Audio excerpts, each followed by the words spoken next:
Our own solar system hides over 200 mysterious moons. Welcome, space cadets, to the ultimate cosmic mystery tour.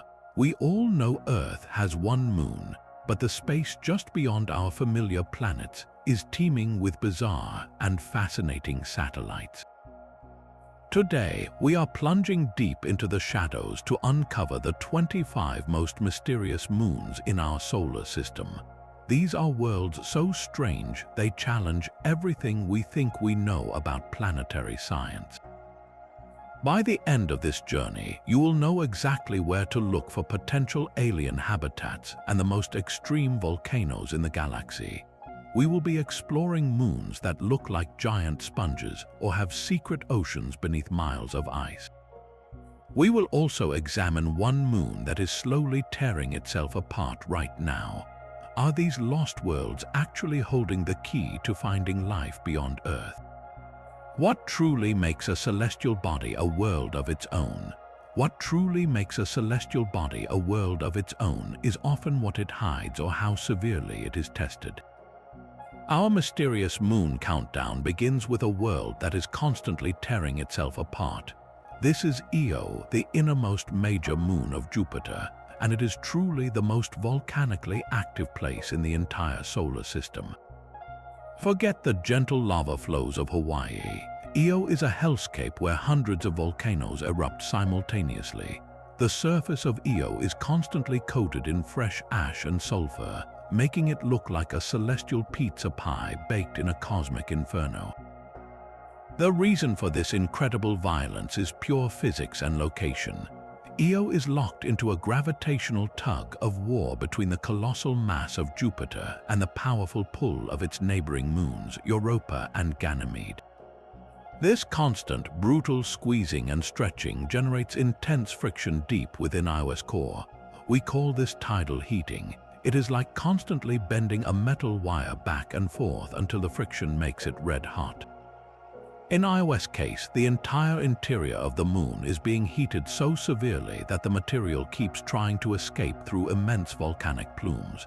Some of these plumes shoot hundreds of miles into space, dwarfing any volcanic eruption we have ever witnessed on Earth. Because the surface is constantly being buried and resurfaced by these eruptions, Io is an incredibly dynamic and mysterious place.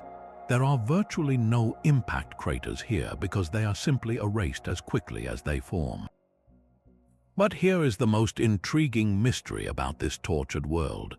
Could such an extreme environment actually support life? Scientists theorize that deep below the sulfurous surface, where chemical energy is constantly pouring out of the planet's interior, something could be feeding off that immense heat. We usually look for liquid water, but what if life here adapted to thrive on volcanic heat and chemical energy instead? Io challenges our very definition of a habitable zone. If Io is the definition of a tortured world, then its neighbor Europa is the definition of a hidden world. This moon, also orbiting Jupiter, is arguably the most important location in our solar system for the search for extraterrestrial life right now. Where Io is intensely hot, Europa is intensely cold, encased in a shell of pristine, cracked ice. But beneath that frozen armor, scientists are nearly certain a massive saltwater ocean exists. This is not just a little subsurface lake. The liquid ocean on Europa is believed to contain more water than all of Earth's oceans combined. The mystery is how to reach it. The icy shell covering this global ocean is estimated to be many miles thick, but the evidence for the liquid water beneath is overwhelming. For decades, scientists have studied the chaotic terrain on Europa's surface. These are areas where the ice looks like a giant jigsaw puzzle that has been broken up and somehow refrozen, suggesting that warm water or slush is circulating beneath and shifting the ice plates around. The biggest clue, however, comes from observations of mysterious geysers erupting from the surface near the South Pole. These massive plumes of water vapor shoot hundreds of miles into space. This means the ocean is not perfectly sealed off. There are cracks, perhaps triggered by the same tidal heating that tortures Io, allowing material from the water below to escape into space. If we could fly a spacecraft through those plumes, we could sample the ocean directly without ever having to drill through the thick ice. Why is this ocean so important? On Earth, life often congregates around deep-sea hydrothermal vents, where chemical energy pours out from the planet's interior. Scientists theorize that Europa's ocean floor could host similar geothermal vents, powered by the same immense heating that makes Io so active. It is entirely possible that deep beneath Europa's ice, far from the light of the sun, entire ecosystems are thriving right now. This makes Europa a prime target for future missions. The hope is that we can finally pierce that icy veil and discover if life truly is thriving in the shadows of Jupiter. Piercing that icy veil is also the goal for Jupiter's third major moon, Ganymede, a world that dwarfs even the planet Mercury. Ganymede is the undisputed heavyweight champion of moons in the solar system, but its size is not its primary mystery. What truly sets Ganymede apart is that it has its own magnetic field. Think of Earth having a protective bubble around it, generated by the churning, molten iron deep in its core. This bubble shields us from harmful solar radiation. Ganymede is the only moon in the entire solar system that generates its own protective magnetosphere, a feature usually reserved for planets. Why does this moon, just like Io and Europa, have a subsurface ocean but unlike them, also possess this planetary-level feature? Scientists believe this strong magnetic field means Ganymede must have a churning core of liquid metal, just like Earth and Jupiter itself. This is utterly bizarre for a satellite. This magnetic shield creates a cosmic conflict. Ganymede is nested deep within the gargantuan magnetic field of Jupiter. When Ganymede's magnetic field slams into Jupiter's, it creates a unique and violent interaction. We can actually see this conflict play out as bright, shimmering auroras that circle Ganymede's poles. These auroras are directly tied to the moon's internal field. The existence of this powerful field is also one of the key indicators that Ganymede is hiding a vast saltwater ocean beneath its icy crust. The magnetic field causes the ice crust to actually wobble slightly, and the only way to explain the physics of that wobble is the presence of conductive, liquid saltwater layers deep inside the moon. This ocean is suspected to be hundreds of miles deep, layered between multiple strata of ice and rock, making it a potentially far more complex world than Europa. While we focus on Europa's potential for simple life, Ganymede presents a completely different puzzle, a giant moon acting like a miniature planet with its own shield, its own unique light show, and perhaps its own complex hidden marine world. If Ganymede acts like a planet, its sibling Callisto is the solar system's ancient museum. This is the fourth of Jupiter's giant moons, and it offers us a completely different kind of mystery, the mystery of inaction. Where Io is violently alive, Europa is dynamically freezing, and Ganymede is internally active. Callisto is often described as geologically dead. Its surface is the most heavily cratered of any moon in the solar system, a scarred testament to 4 billion years of cosmic collisions. Unlike its neighbors, Callisto shows little evidence of change. The mystery here is why Callisto never evolved. Io, Europa, and Ganymede were all stretched and heated by Jupiter's immense tidal forces, creating subsurface energy and geological activity. Callisto, orbiting much farther out, seems to have largely escaped this fate. It never underwent differentiation, the process where a young planet separates into distinct layers of core, mantle, and crust. Instead, it appears to be a homogeneous mixture of ice and rock that has remained stagnant for millennia.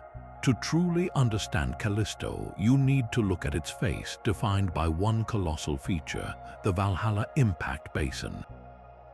Valhalla is a massive ring structure measuring nearly 1,900 miles across.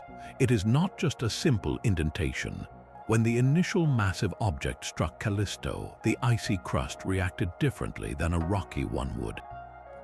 Instead of creating a deep crater, the impact sent massive shockwaves outward through the ice and slush, forming dozens of concentric rings of fault scarps that ripple across the surface like sound waves frozen in time. Valhalla is one of the largest multi-ring structures in the solar system, but here is where the dead world starts to whisper a secret. Even though Callisto appears completely frozen and still, scientists hypothesize that it too might harbor a deeply buried, freezing cold ocean. This ocean would be far deeper than Europa's, hidden perhaps hundreds of miles beneath a thick, stagnant ice shell. The evidence is subtle, based on how the Moon reacts to Jupiter's magnetic field, suggesting the presence of a conductive layer of saltwater within its interior. If this ocean exists, it is a truly perplexing situation. How could liquid water survive in a world with virtually no internal heat from tidal forces or core activity? Scientists believe this ancient ocean might be maintained not by friction, but by the presence of anti-freeze materials such as ammonia mixed into the water, keeping it liquid despite the frigid temperatures and low pressure. So, Callisto presents the ultimate cold case file, an ancient world that never moved, yet might still be hiding a vast, cold ocean preserved in the deep shadows. This contrast between the dead surface and the potential living water beneath makes Callisto one of the most enigmatic moons orbiting Jupiter. We have explored 4 of Jupiter's mysterious moons. Now, let us leave the gas giant's fiery and icy chaos behind and turn our attention to the second largest planet in the solar system, Saturn, home to its own collection of truly bizarre satellites. Saturn's most famous resident is Triton, a satellite so large and complex it feels like a lost planet. While the moons of Jupiter were defined by ice and fire, Triton is defined by an atmosphere so thick it completely obscures the surface. It is the only moon in the solar system enveloped in a dense, nitrogen-rich haze, an alien atmosphere that actually resembles the early Earth before life took hold. But the real mystery of Triton lies beneath that thick, orange shroud, a secret the Cassini-Huygens mission worked hard to uncover. Triton is the only place outside of Earth known to have stable bodies of liquid on its surface, complete with complex weather systems, rain, rivers, and vast lakes. There is just one crucial difference. These liquids are not water. They are composed of super-chilled methane and ethane. Imagine standing on the shore of a vast alien lake, the air cold enough to freeze nitrogen, watching dark, oily waves lap against the coast. This is the reality of the northern pole of Triton. The Huygens probe, which landed on Triton in 2005, sent back images of river channels carved into the icy ground, systems that function exactly like Earth's hydrology, only built upon hydrocarbons instead of water. This unique chemistry leads to profound questions about life. On Earth, life needs liquid water, but could exotic, hydrocarbon-based life forms thrive in liquid methane oceans on Triton? Could these cold, dark seas support organisms with completely different biochemistry? The complexity does not end there. Triton's surface is constantly reshaped by what are called cryovolcanoes. Unlike Earth volcanoes that spew molten rock, these icy peaks erupt a frigid mixture of water and ammonia. This process, known as cryovolcanism, acts like a cosmic conveyor belt, bringing materials from the subsurface liquid water ocean up to the surface. Wait, liquid water ocean, yes. Beneath the hydrocarbon lakes and the frozen crust, scientists are certain Triton also hides a deep, global ocean of liquid water mixed with ammonia. This means Triton offers 2 completely distinct environments for life to potentially emerge: the familiar, deep saltwater ocean below and the exotic methane lakes above. We are exploring a world that is not just mysterious but dual. The constant chemical reactions occurring in Triton's atmosphere, driven by sunlight interacting with methane and nitrogen, create a massive quantity of complex organic molecules that rain down onto the surface. This makes Triton one of the most chemically active and Earth-like worlds we have ever found. challenging our definition of a habitable zone and forcing us to consider living systems far stranger than anything we have ever conceived. If Titan is the gigantic, chemically complex world of Saturn, then Enceladus is its quiet, powerful secret. This small moon, barely 300 miles across, is rapidly becoming the most promising spot in the solar system for finding extant life right now. The mystery of this tiny world is contained within its south pole, which is constantly spewing material into space. Imagine a snowball, only slightly larger than the state of Texas, that is venting hot steam directly into vacuum. This is Enceladus in action. In 2005, the Cassini probe discovered what scientists call the tiger stripes, 4 deep fissures near the South Pole that act as massive cryogeysers. These fissures are not just releasing vapor, they are actively spraying colossal plumes composed of water vapor, ice particles, and most crucially, a complex cocktail of organic molecules directly from the moon's interior. This observation completely transformed our understanding of Enceladus. The only way to fuel such immense, continuous plumes is a highly active, warm, saltwater ocean nestled beneath the icy shell. This is a crucial distinction. On Europa, we deduce the ocean exists from surface clues. On Enceladus, we can taste it. This ocean is not just liquid, it is extremely active. The core mystery is how a small moon like Enceladus maintains enough internal energy to keep an entire global ocean from freezing solid. It is too far from Saturn to rely solely on the powerful tidal heating that tears Io apart. The current theory is that the tidal flexing is not just heating the moon but is causing friction deep inside the core, where water interacts with rock. This rock-water interaction is the key. When scientists analyzed the plumes, they detected traces of silica nanoparticles. On Earth, these particles are only formed when hot water, at least 194 degrees Fahrenheit, interacts with rock on a seabed. This strongly suggests that Enceladus has hydrothermal vents on its ocean floor, just like the ones on Earth where life first emerged and now thrives in total darkness. The chemistry spilling out of the tiger stripes is essentially a perfect recipe for habitability: liquid water, organic compounds, and a powerful, sustained energy source. Enceladus essentially acts as a free sample pack for its own potential alien ecosystem. If hydrothermal vents are generating chemical energy in that deep, dark ocean, then life could already be thriving there, powered by the continuous geological activity of this miniature world.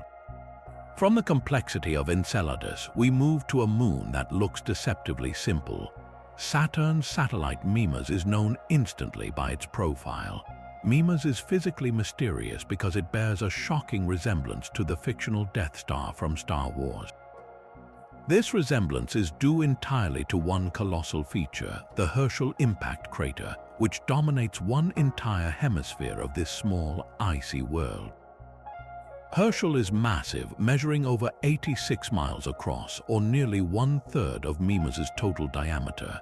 If an impact of that relative size happened on Earth, it would fundamentally shatter the planet. The fact that Mimas survived this impact suggests that it is not just a fragile snowball but a body with immense internal strength. But the superficial Death Star look is not the real puzzle here. The deeper mystery lies beneath its surface, where Mimas is acting very strangely in its orbit. Scientists have detected unusual wobbles or perturbations in Mimas's orbital path. When they studied these movements, they realized the small moon is simply not acting like a solid, uniform sphere of ice. Current scientific models propose 2 radical explanations for this strange internal movement. The first theory suggests Mimas has an elongated core, making it football-shaped and tidally distorted by Saturn's gravity. This would cause the observed wobbles as the moon attempts to spin evenly. The second model is far more tantalizing. Mimas might be hiding a subsurface ocean. For a moon so small and so close to the surface, this idea seems impossible. How could a massive ocean remain liquid without the intense tidal heating seen on Enceladus or Europa? If Mimas harbors a secret ocean, it must be hidden deep beneath its icy crust, perhaps 20 or 30 miles down. The mere possibility that this seemingly simple cratered snowball could conceal a vast liquid layer challenges everything we thought we knew about small moon geology. It is difficult to justify enough internal heat, yet the orbital mechanics stubbornly suggest the moon is far more complex than its appearance lets on. Is Mimas truly a quiet Death Star hiding a secret, or is it perpetually frozen solid? The answer to this mystery will redefine the minimum size needed for a moon to support a deep liquid core. If Mimas is the simple Death Star, then Saturn's Iapetus is the ultimate cosmic oddity. This bizarre moon looks less like a celestial body and more like two completely different worlds fused together. Iapetus is famously known as the yin and yang moon because one hemisphere is bright white, reflecting sunlight like fresh snow, while the other side is as dark as coal, absorbing almost all incoming light. This dramatic, two-toned contrast creates perhaps the most striking visual feature of any moon in the solar system. The mystery is why this thermal segregation exists. Scientists call the dark region the Cassini Regio, a vast area that is believed to be coated in thick, dark, hydrocarbon-rich material. This material heats up dramatically when exposed to sunlight, causing any water ice on that side to sublime or turn directly into gas faster than on the bright side. This sublimation essentially cleans the dark side of ice, deepening the contrast. But where did this dark material come from? The leading theory suggests Iapetus is sweeping up dark dust that originates from the faint, distant rings of Saturn. As this dark material settles on the leading hemisphere of Iapetus, it creates a feedback loop, making that side hotter and darker over time. As incredible as this coloration is, it is not the greatest mystery of Iapetus. That honor belongs to an impossible-looking structure running precisely along its equator. Imagine a mountain range 3 times the height of the tallest mountains on Earth, running in a perfect, continuous line around the moon's waist.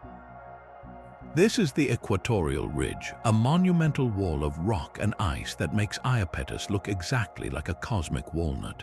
The ridge measures over 800 miles long, 13 miles wide, and in some places reaches heights of 12 miles.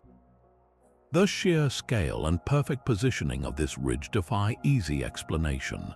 How could a moon create such a massive and geometrically precise feature? One theory proposes that the ridge is the remnant of an ancient, collapsing ring system captured by Iapetus long ago. If this moon once had its own ring, the material could have smashed down onto the equator, forming this gigantic wall. A more recent and radical theory suggests that Iapetus was once spinning much faster when it was young, and this rapid rotation caused material to bulge outward at the equator.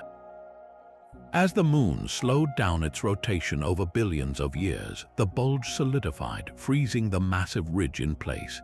Either way, this feature points to an incredibly violent and dynamic past for a moon that now operates in silence.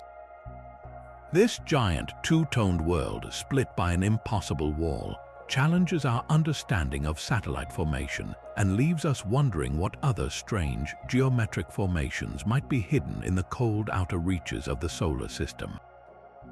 The rings and major moons of Saturn spin in relative harmony, but then there is Phoebe. This particular satellite seems determined to do everything backwards, starting with its orbit. Phoebe is what scientists call an irregular satellite, orbiting Saturn at a colossal distance far beyond the major moons like Triton and Enceladus. More importantly, it travels in a retrograde orbit, meaning it circles the planet in the opposite direction of Saturn's spin and the path of the other main moon.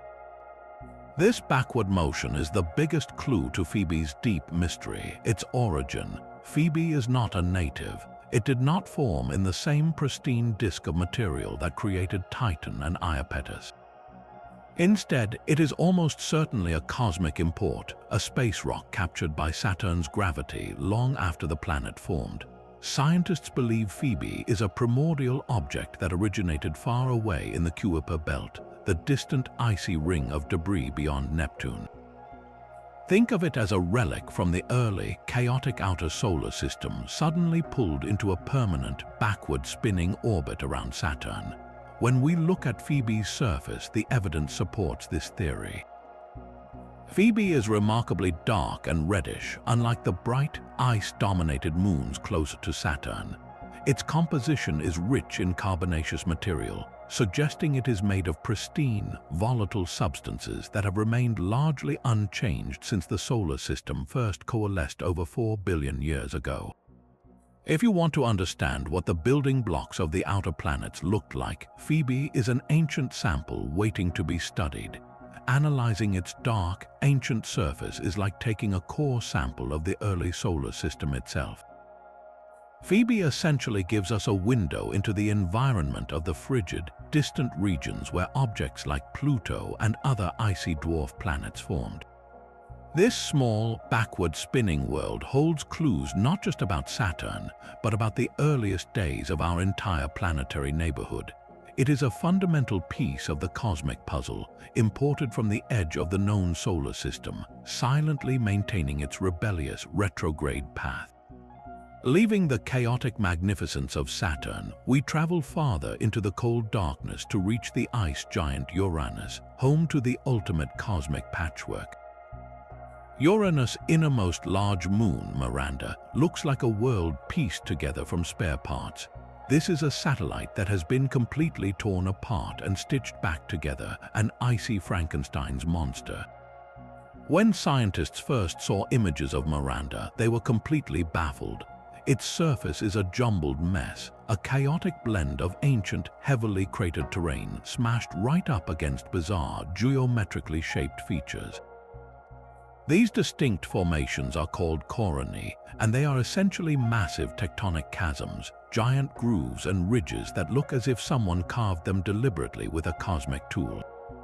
How could such a small moon, measuring barely 300 miles across, generate the incredible internal energy required for such catastrophic resurfacing?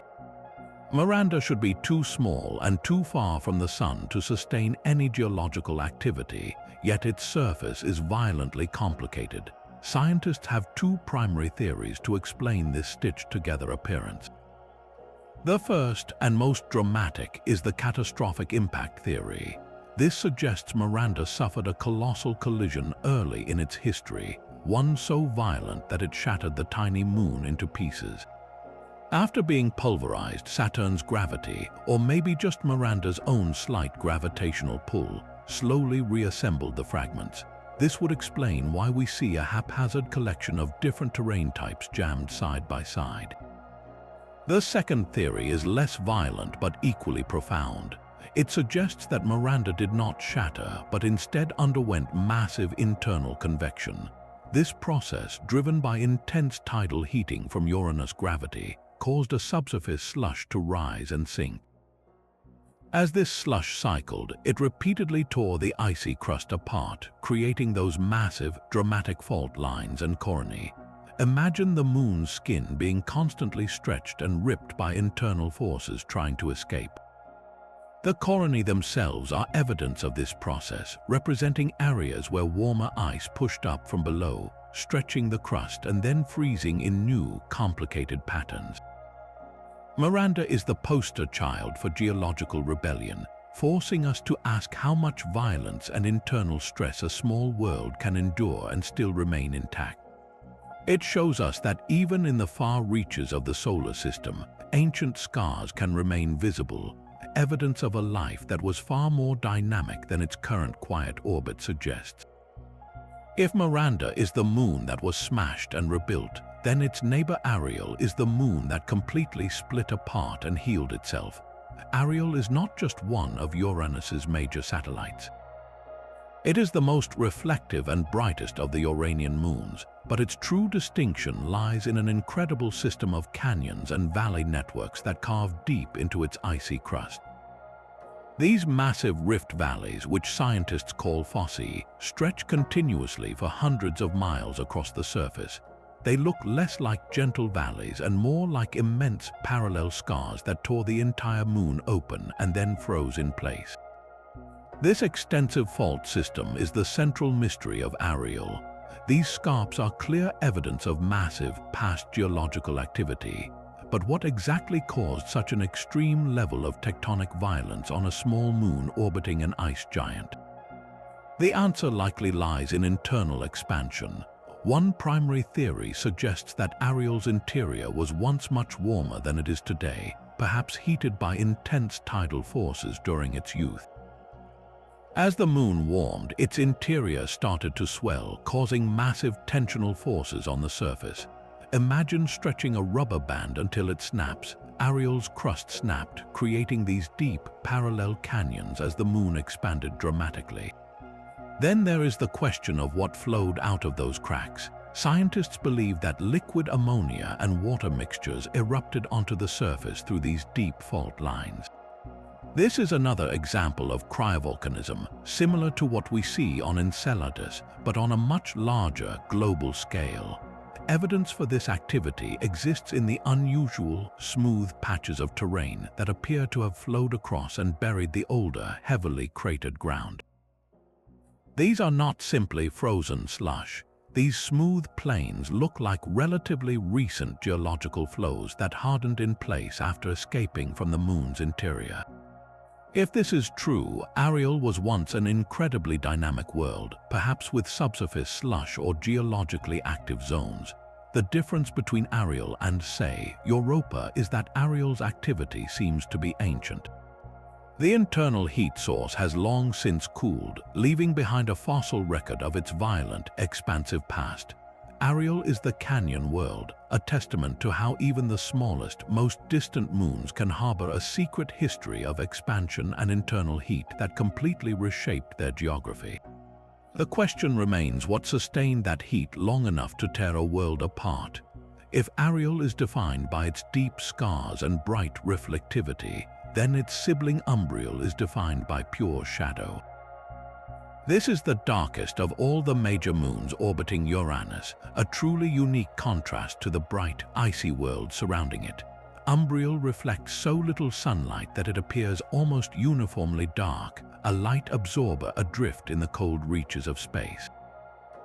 This lack of reflectivity is the moon's primary mystery. Unlike its neighbors, which show evidence of expansion, shattering, or intense resurfacing, Umbriel seems to be geologically dead. Its surface is a heavily pockmarked, deeply ancient canvas of craters, suggesting that very little has changed since the solar system first formed. The question is what gives Umbriel its perpetually gloomy appearance. Is it coated in a thick layer of primordial, dark carbonaceous material, similar to the stuff found on some asteroids and far-flung comets, simply sweeping up this grime from space? Or did some ancient, unique form of cryovolcanic eruption deposit ultra-dark, tar-like material onto the entire surface, effectively painting the world black? This uniformity of darkness suggests a continuous, long-term process has been at work, coating and obscuring any potential signs of past geological activity. But even on this world of endless night, there is one feature that burns brightly. Near Umbriel's equator sits a single, brilliant spot, the Wonder Crater. This small, sharply defined feature is inexplicably vivid against the surrounding gloom. When the impact that created Wonder occurred, it likely punched through the dark coating, exposing pristine, bright ice beneath. Why does this single bright flaw stand out so vividly? It acts as a beacon that tells us the darkness is only skin deep. Beneath the uniformly dark coat, Umbriel is still a world of reflective water ice. The Wonder Crater is the only major feature that gives us a clear look at Umbriel's true composition, confirming that this moon is merely disguised by its ancient pollution. This makes Umbriel a compelling case study in planetary masking. It asks us to look beyond the immediate surface color and ponder what secrets are hidden beneath that thick layer of ancient, light-absorbing material. The darkness surrounding Umbriel is only a prelude to the true cold and the ultimate orbital rebel in the outer solar system. We have now traveled far enough to reach Neptune, and its largest moon, Triton, is a world of impossible contradictions. Like Saturn's distant Phoebe, Triton orbits Neptune completely backward, moving in a retrograde direction against the planet's rotation. This backward orbit is the first piece of the puzzle, confirming that Triton is not a native satellite but a colossal cosmic stranger. Scientists believe Triton was captured by Neptune's gravity long ago, pulled in from the distant, icy Kuiper belt. This catastrophic capture event would have generated immense friction and internal heating, possibly inducing a massive geological overhaul that completely reshaped the moon. The mystery deepens when you consider its active surface. Despite being one of the coldest objects in the solar system, with temperatures hovering near absolute zero, Triton is geologically alive. It is the home of active cryovolcanism, a phenomenon that defies physics at these frigid temperatures. When the Voyager 2 probe visited Triton in the 1980s, it discovered dark plumes of nitrogen gas and dust erupting hundreds of miles high into the thin atmosphere. These are not weak spurts, these are powerful geysers that punch through the ice crust propelled by internal pressures. But how can this happen in such intense cold? The leading theory involves solar heating acting upon subsurface liquid nitrogen.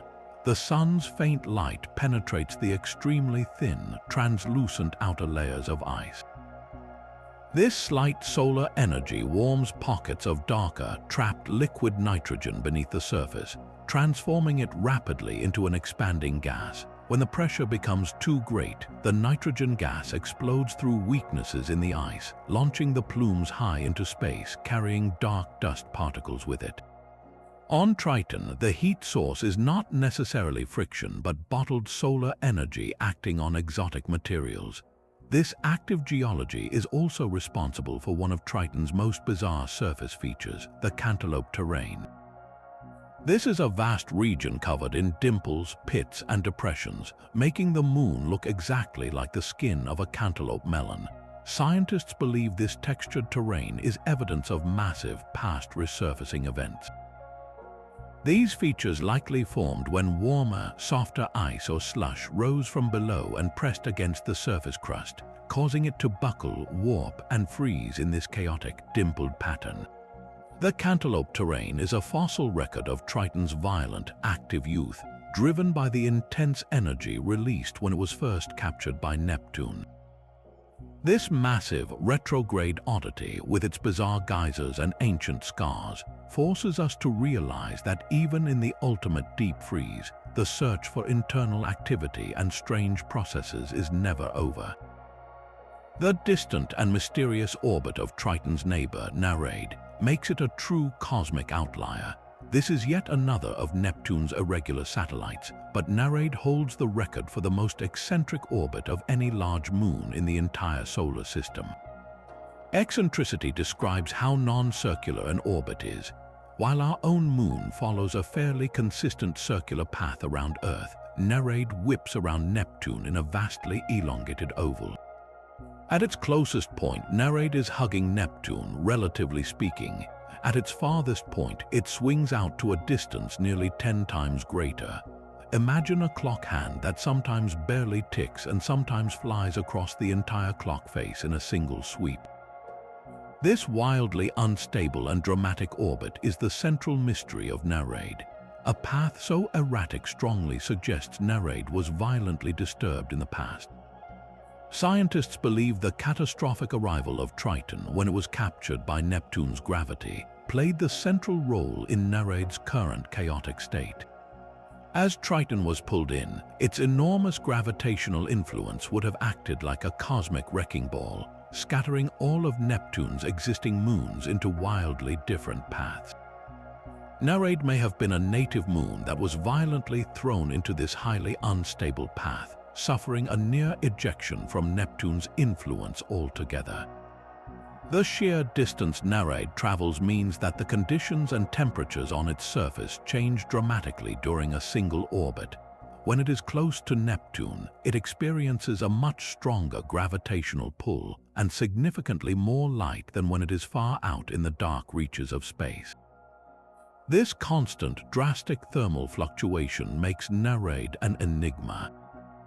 What are the properties of a world that experiences such intense, repeated changes in heating and gravitational stress? How does its icy composition react to being alternately heated and then plunged into the ultimate deep freeze over and over again? The fact that Nereid has maintained this unstable orbit for billions of years is itself a marvel of celestial mechanics and a testament to the colossal gravitational power of Neptune. This little world is a battered survivor of a cosmic upheaval, oscillating between light and deep shadow, and silently holding the long-term memory of Triton's dramatic arrival. Beyond the gas giants, the ultimate mystery lies in the dwarf planet Pluto and its family of bizarre companions. Pluto itself is locked in a binary dance with its largest moon, Charon, creating a gravitational system unlike any other. Orbiting this massive pair are four smaller, chaotic satellites, and the most distant of them is Hydra. Hydra is a cosmic survivor, but its primary mystery is not its location. It is its movement. Hydra does not rotate in a predictable way like Earth's moon, which keeps one face locked toward us. Instead, Hydra tumbles chaotically through space, spinning and flipping randomly as it orbits the Pluto-Charon pair. This tumbling is called non-Keplerian rotation. All four of Pluto's small moons exhibit this bizarre movement because they are caught in the complex and constantly shifting gravitational field created by the two massive bodies, Pluto and Charon, pulling on them simultaneously. Imagine throwing a tennis ball back and forth between two powerful magnets. The ball would never settle into a smooth spin. This constant, unpredictable change in stress means that, astronomically speaking, there is no fixed day or night on Hydra. The moon sees random sunrises and sunsets, making its surface subject to intense and unpredictable thermal stresses. When NASA New Horizons mission flew past Pluto in 2015, it gathered data that deepened the mystery. Scientists expected Hydra to be a dark, dirty lump of old ice, but the data revealed something entirely different. Hydra is surprisingly large and highly reflective, appearing much brighter than anticipated. This brightness suggests its surface is coated in relatively clean water ice. If Hydra is constantly tumbling and flipping, exposing all sides to solar radiation and the harsh environment of the Kuiper belt, why is its ice so clean?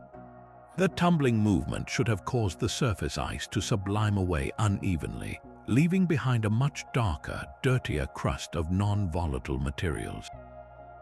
But instead, Hydra shines brightly, challenging the models we have for how small, distant moons should age.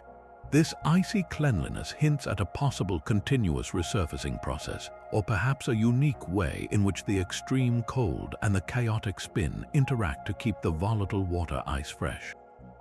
Hydra is a tiny, bright tumbler, a mysterious mirror reflecting the complex, chaotic physics of the largest binary system in the outer solar system. Hydra is just one satellite caught in the incredible gravitational dance of Pluto and its giant partner, Charon.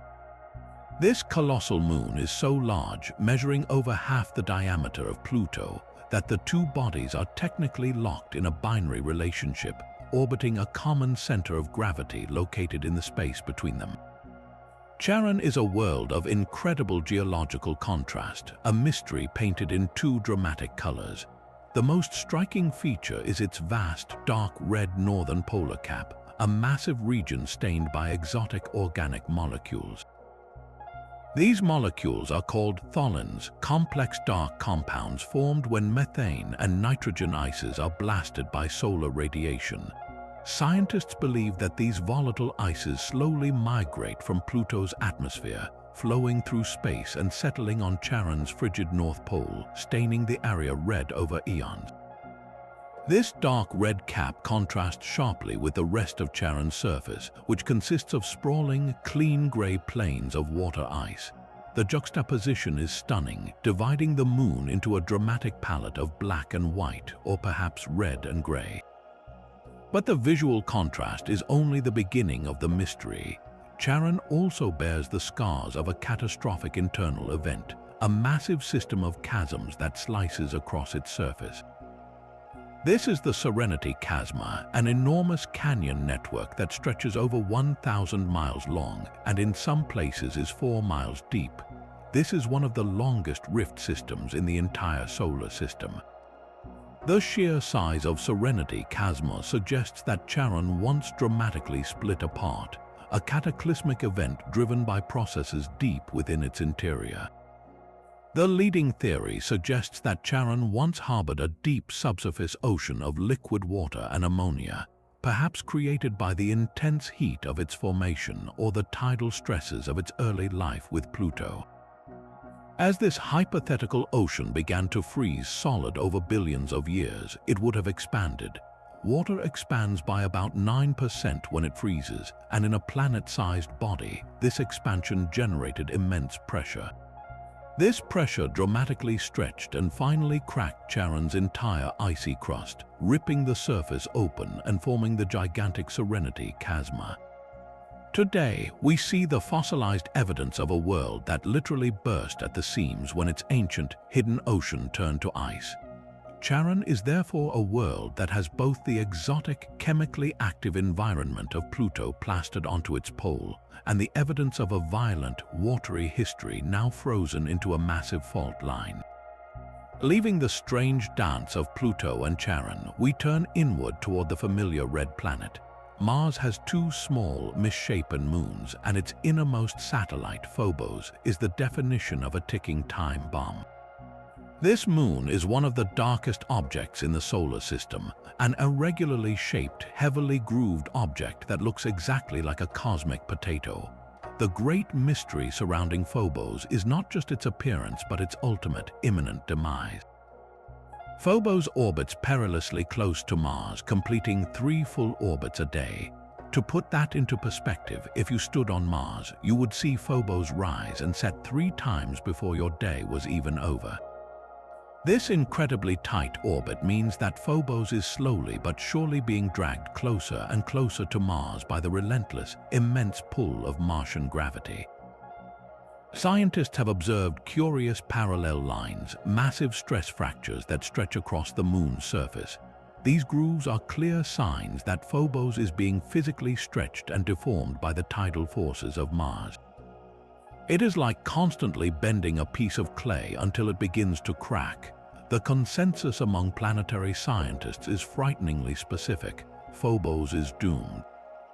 In the next 30 to 50 million years, Martian gravity will pull the moon past what is known as the Roche limit, the point at which an object's own gravity can no longer overcome the tidal forces acting on it.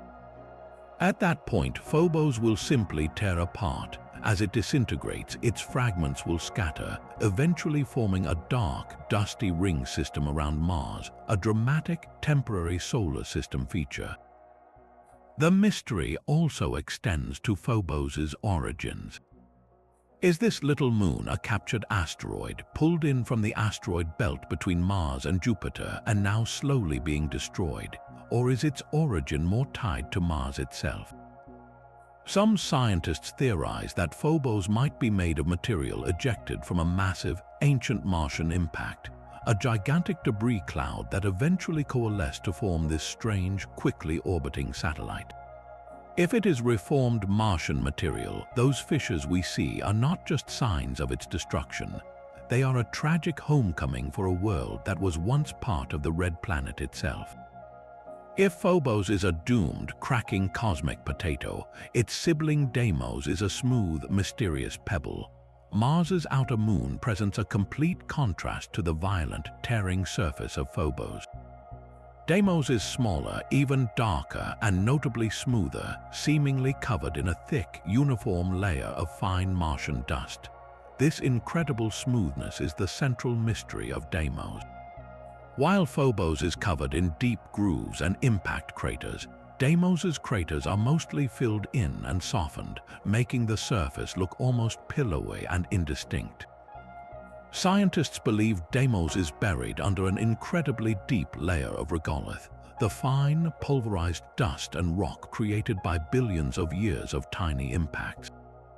The puzzle is how such a small moon managed to accumulate such a vast, thick coating of loose material.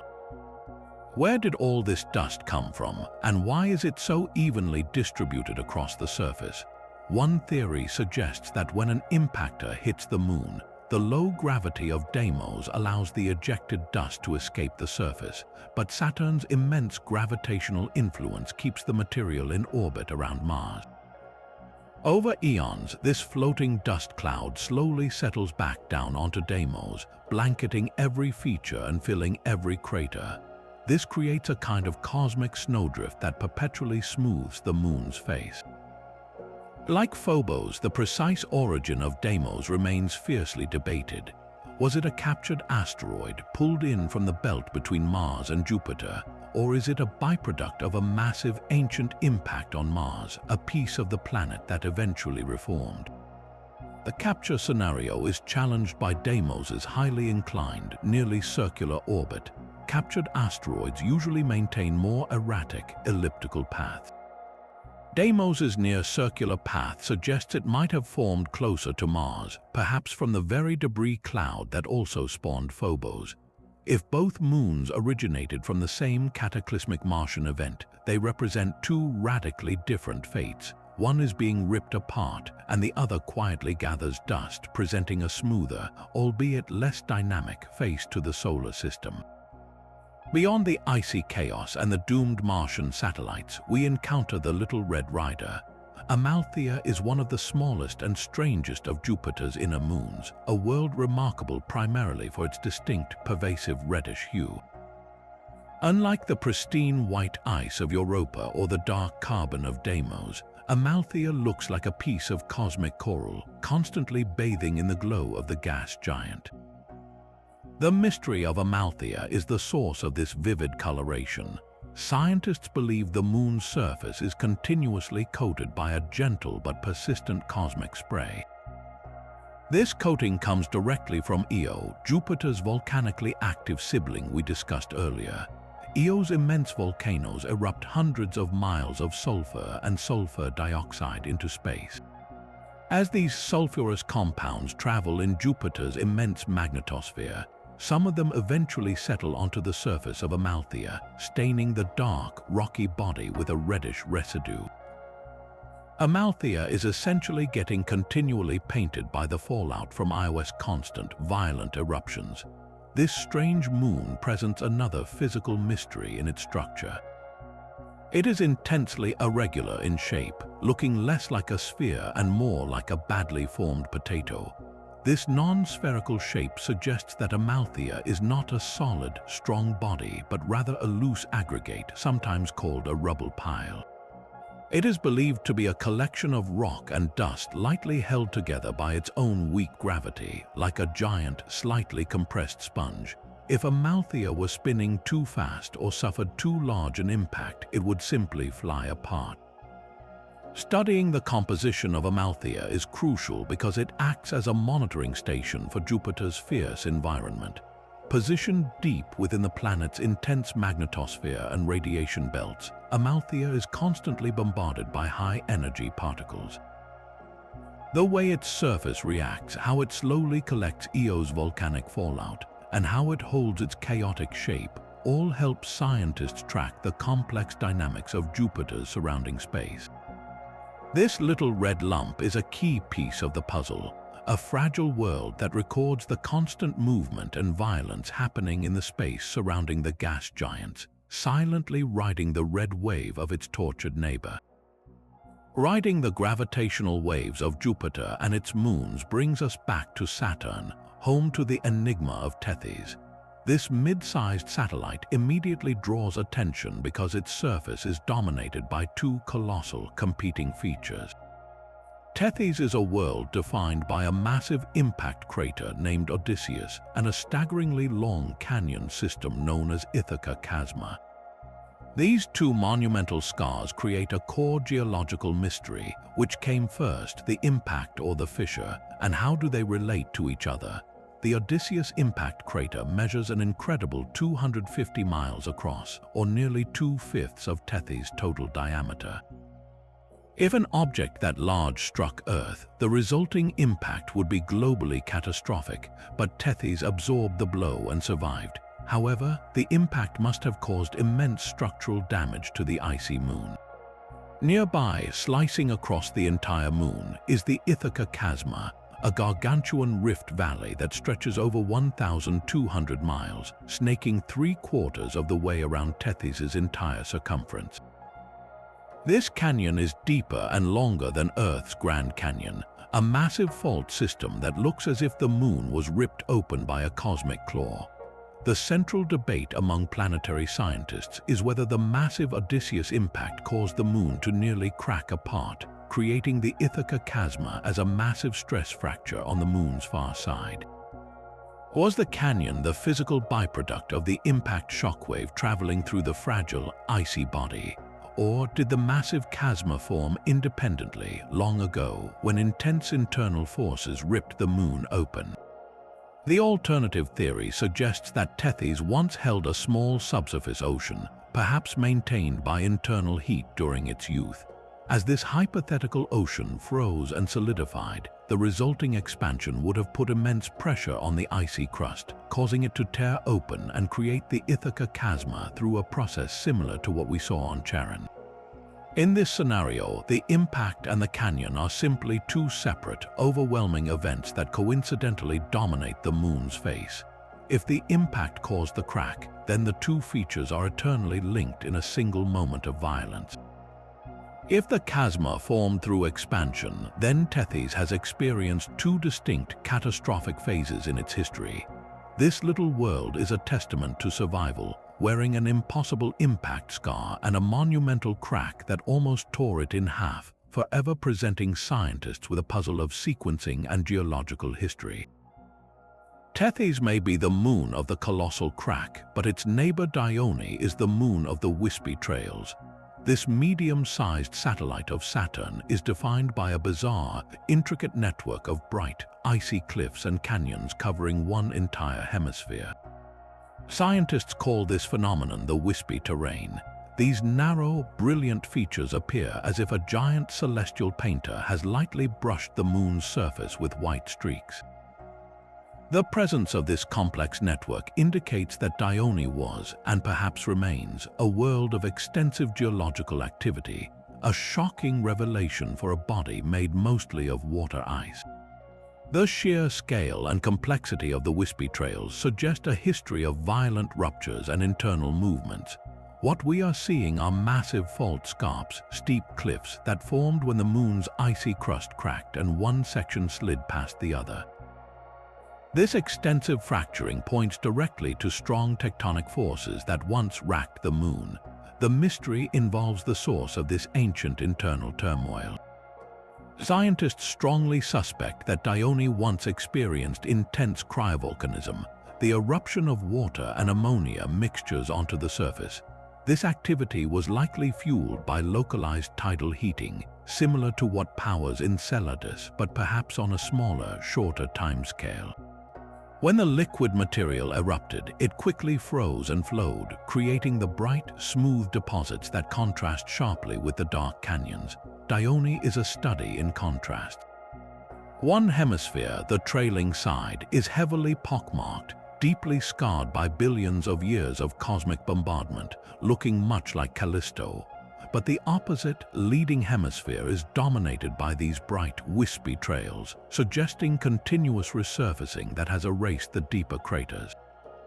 This sharp difference between the ancient, heavily cratered side and the geologically active, wispy side is a profound clue. It tells us that the internal processes were powerful enough to completely remake half the world while leaving the other half untouched. This geological activity suggests that Dione, like many of Saturn's moons, may have once housed its own ancient, deep subsurface ocean, now mostly frozen solid. The wispy trails are the frozen, fossilized testament to the expansion and contraction of that vast liquid layer. Dione is essentially showing us the cooling phase of a dynamic icy world, a history written in bright, frozen fractures instead of deep, gaping cracks. If Dione is covered in wispy trails of past action, then its smaller neighbors are locked in a perpetual, impossible present. Epimetheus and Janus are two tiny moons of Saturn that share the most baffling orbital relationship in the entire solar system.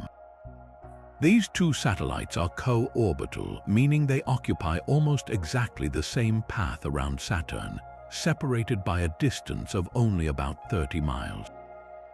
This is an astronomical hair's breadth. The mystery is how these two worlds negotiate this impossibly tight space without colliding and destroying each other. Their solution is a precisely choreographed, continuous dance of near misses. Every 4 years, as the inner moon, which is slightly faster, catches up to the outer moon, their mutual gravity begins to pull on each other. This gravitational tug does not lead to a crash. Instead, it causes them to exchange momentum.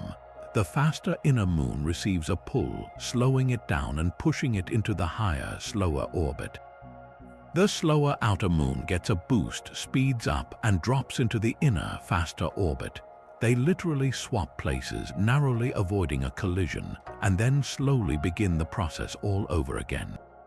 This orbital exchange is utterly unique to this pair and is a stunning example of celestial mechanics stabilizing a potentially catastrophic situation. For scientists, this interdependent dance strongly suggests a shared history. The prevailing theory is that Epimetheus and Janus are fragments of a single, larger moon that was shattered early in Saturn's history. Perhaps a massive impact broke the original body into these two primary pieces. Over billions of years, the pieces stabilized into this incredible, perpetual orbital exchange. They are two pieces of a puzzle that cannot survive without the other. This little pair is a testament to the stability found in chaos, a continuous, precise 4-year cycle of near collision and graceful reprieve, silently proving that some of the greatest mysteries in space are not about what exists, but about how two things manage to exist together. The bizarre orbital exchange of Janus and Epimetheus happens right inside a much larger and even more delicate mystery, Saturn's rings. These rings are not static, they are constantly being sculpted by tiny, almost invisible satellites. Our countdown now turns to 3 of the smallest, most elusive moons in the entire solar system, Methane and Pallene. These little worlds are too small and too far away to ever achieve the fame of Triton or Enceladus, but their persistent, silent presence is a powerful force in the solar system's grand architecture. The deep mystery surrounding this trio is that they are not just orbiting Saturn. They are intimately connected to the planet's faint, icy rings, acting as cosmic traffic controllers. These moons are effectively the ring makers. They are often classified as shepherd moons because their slight gravitational influence is just enough to shape, maintain, or even create the gaps and arcs within the wider structures. Methane and, for instance, are deeply connected to the G-ring, one of Saturn's outermost and faintest rings, which is mostly composed of microscopic dust and ice particles. As these tiny moons sweep through their orbits, their gravity nudges the particles in the ring, holding them in place or defining the ring's edges. Think of them as silent, celestial sheepdogs, pushing the flock of ring particles just enough to keep the general shape intact. The mystery is how such small, distant bodies can have such a profound and visible effect on a structure as vast as the ring system. Pallene, the third moon in this group, is believed to be the source of yet another faint arc within the main planetary rings. When a micrometeorite impacts a small, icy moon like Pallene, the resulting dust and debris are immediately launched into orbit around Saturn. That material then forms a temporary, distinct arc of particles. Pallene, traveling within that arc, acts as a continuous source of replenishment, ensuring this delicate segment of the ring remains visible. These three moons are so small they are essentially invisible without powerful instruments, yet they are the hidden machinery behind Saturn's most famous feature. Their existence forces us to realize that the majestic, seemingly solid ring system is in fact a fluid, dynamic environment, constantly managed and shaped by the gravitational whispers of nearly undetectable icy satellites. Beyond the delicate sculpting of Saturn's rings lies the ultimate captured enigma. This massive, dark red rock is Himalaya, the absolute heavyweight champion of Jupiter's irregular satellites. Remember how Jupiter tortured Io and stretched Europa? Himalaya exists in a realm far outside that inner system of chaos, yet it presents a profound mystery of survival. Himalaya is widely believed to be the remnant of a colossal captured asteroid that was pulled from the distant asteroid belt and into a wide, eccentric orbit around Jupiter. The central puzzle is not the capture itself, which happened billions of years ago in the solar system's chaotic youth, but how this moon has managed to maintain its enormous, stable orbit despite the planet's overwhelming gravitational force. Jupiter is constantly pulling and pushing, yet this massive imported rock has remained locked in place for eons. The evidence supporting the capture theory is painted across Himalaya's surface. It possesses a deep, pervasive reddish coloration and is exceedingly dark, meaning it reflects very little sunlight. This color and low reflectivity are characteristics typical of carbonaceous C-type asteroids, the most common type found in the asteroid belt between Mars and Jupiter. Himalaya is essentially a piece of the asteroid belt that has been transplanted into orbit around the gas giant. This single-world capture likely had far-reaching consequences. Scientists theorize that Himalaya was not alone when it was pulled in.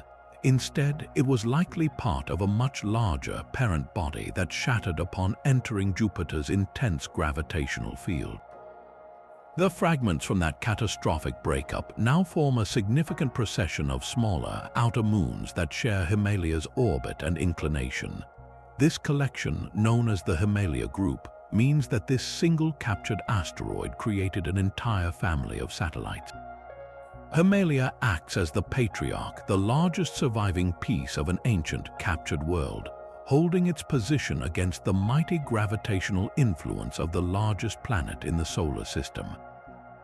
This dark, reddish survivor is a living fossil, maintaining a precarious but stable path and silently informing us about the chaos and violence of planetary formation.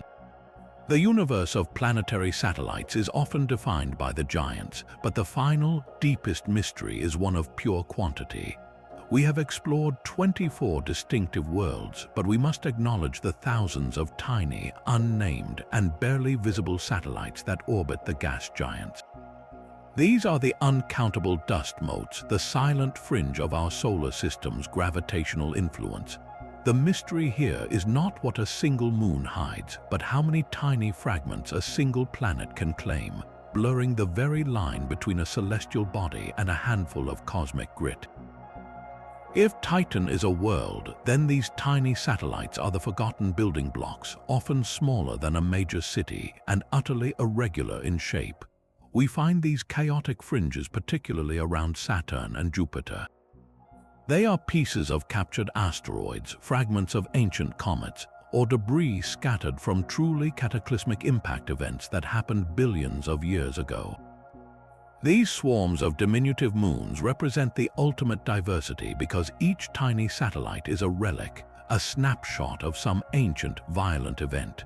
Some may be pristine, carbon-rich asteroids pulled in from the belt, while others are glittering ice chunks that broke off a parent moon. Together, they create a dizzying array of compositions and origins. What makes them truly mysterious is their transitional nature. Orbiting close to the rings of Saturn or within the intense gravity of Jupiter, these icy chunks behave like both moon and ring particle. Are they truly moons if their gravity is so weak that a single grain of dust landing on them could cause material to fly off into space? Their proximity often means they are slowly disintegrating, contributing their own material to the vast, diffuse rings and dust clouds that surround their titanic hosts. These smallest satellites are the untamed fringes of planetary capture, constantly created, destroyed, and reshaped by the overwhelming force of gravity. They remind us that the solar system is still a chaotic place, constantly collecting, breaking apart, and reorganizing material into a never-ending cycle of creation and destruction. We must now leave these tiny, unnamed mysteries behind to consider the final, overarching question about all these strange worlds. 25 shattered, frozen, and volcanically active worlds have revealed their secrets. Now the ultimate question remains unanswered. Which of these strange, distant satellites is truly habitable? We have seen the incredible diversity of moons, from the tearing friction of Io to the cold chaos of Hydra. But when the focus shifts to finding life, two icy worlds stand above all others. Europa and Enceladus represent the absolute frontier of habitability in our solar system because they possess the three most critical ingredients: liquid water, essential chemical elements, and a persistent, stable energy source. Europa, the hidden world of Jupiter, is the heavy favorite. Its vast global ocean is believed to be in direct contact with a rocky seafloor, creating the potential for hydrothermal vents. These vents are chemical factories spewing out life-sustaining elements and energy. The challenge on Europa is scale and pressure. That ocean is locked beneath miles of thick, ancient ice, and the environment below would be crushing, pressurized by the immense weight of the water above. Life, if it exists, must be highly adapted to survive in total, perpetual darkness under extreme physical stress. This makes the search difficult, requiring massive drilling efforts or the precise interception of rare geyser plumes. The odds of finding microbial life here are high, but the logistical hurdles are immense. Then there is Enceladus, Saturn's little secret, which presents a far more accessible opportunity. The plumes erupting from the tiger stripes at its south pole are essentially a free sample of its subsurface ocean. Scientists have already detected organic molecules and silica nanoparticles, confirming the presence of hot, circulating water interacting with rock on the ocean floor. The water chemistry on Enceladus is potentially less saline and less pressurized than Europa's, which might make it a more hospitable environment for simple, submerged life. Future missions are already planned to tackle these two titans of habitability. NASA Europa Clipper, set to launch soon, will conduct dozens of close flybys, confirming the ocean's depth and scouting for the best landing sites to eventually drill or sample the plumes. This mission is the crucial first step toward piercing Jupiter's icy veil. Meanwhile, the proposed Enceladus Orbilander mission aims to do something even more daring. It would land on the moon's surface and wait to capture, and perhaps even analyze, the plume material directly as it rains down from the geysers. This mission would be the closest we have ever come to confirming life exists elsewhere. Weighing the two, Europa represents the deep, silent promise of a world-spanning ecosystem, while Enceladus offers the tangible, immediate hope of a confirmed, active hydrothermal paradise. Choosing between them is choosing between a vast, crushing mystery and a small, venting one. Both moons challenge our definition of a habitable zone, forcing us to consider that the greatest bounty of life in our solar system may not be found on a planet at all, but hidden beneath miles of frozen darkness. We have traveled from the fire of Jupiter to the deepest freeze of Neptune. We have journeyed across 25 dynamic worlds that prove our solar system is far stranger and more active than anyone could have possibly imagined. These satellites are not just passive rocks orbiting silently in the abyss. They are complex worlds, each with its own intense geological history, driven by tidal forces, cryovolcanism, and massive catastrophic impact. The moons of Jupiter showed us the extremes of planetary life, from Io's relentless sulfurous hell and permanent tectonic violence to Europa's promise of a hidden, massive saltwater ocean. Saturn's moons redefined habitability entirely. challenging us to consider life in the strange hydrocarbon lakes of Triton and the active hydrothermal vents of tiny Enceladus. The farther we looked, the more the rules dissolved. Uranus' moons revealed ancient scars of expansion and shattering, while Neptune's retrograde rebel Triton proved that active geology can thrive even in the ultimate deep freeze. Even the tiny, tumbling moons of Pluto, like Hydra, maintain a strange cleanliness that challenges our models of aging in the outer solar system. These moons are the true frontier, rewriting the textbooks on where life can emerge and how planetary bodies sustain themselves. They force us to consider that the greatest geological activity in the solar system is often not on a planet, but on one of its strange, icy companions. The biggest mystery of all is simply what we will find next and how soon we will finally pierce that icy veil. Which moon do you think holds the secret to extraterrestrial life? Is it the massive, deep ocean of Europa or the accessible vents of Enceladus? Let us know your theories in the comments below. Smash that like button and subscribe for more cosmic adventures right here. Until next time, keep looking up.